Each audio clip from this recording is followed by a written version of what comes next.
Sue, the word of this pandemic is test. Test, test, test. But when it comes down to it, I always feel like I want to test, but maybe it's not worth it because I've already used up all my tests. I've only got one left. Some people can't get to the local pharmacy to find tests or get tests anywhere or have the money to pay for the test because unlike in other countries, these cost like $22 to $25. Other countries, they're like $2.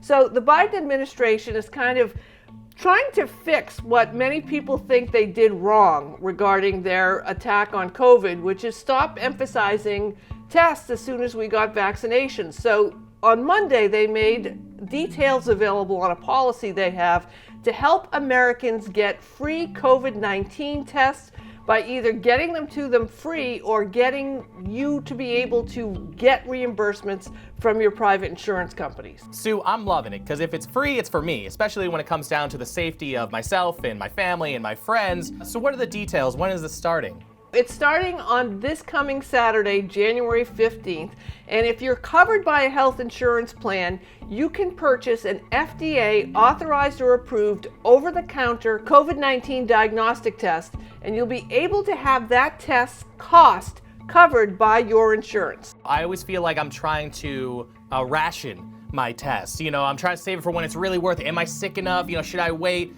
But now, how many do we get? Insurance companies and health plans are going to be required to cover 8 free over-the-counter at-home tests per individual per month, and that's both PCR and the rapid tests. So how do I get my hands on these tests? Is it easy? Am I gonna have to get out of my chair? Am I gonna have to go wait in a long line? How can I get a test in my hand and then eventually in my nose? For this immediate policy that the Biden administration has announced, it's incentivizing insurers and group health plans to set up programs that are going to allow us to get our over-the-counter PCR and rapid tests from preferred pharmacies, retailers, and other places with no out-of-pocket costs. They're still working on that, but the deal would be that you have to buy it and then get your reimbursement, so you have to keep that long CVS receipt in order to get the money back. And look, they're also purchasing 500 million at-home rapid tests that they plan to distribute for free to Americans who want them starting this month. There's going to be a website where people can request at-home tests for free home delivery. Now it's going to be a test flood, so hopefully millions of more Americans are going to be testing more often, and that might help stem a little bit of the pandemic and the surge that we've been seeing. If you're able to test yourself on a regular basis, you won't be spreading it even if you're asymptomatic.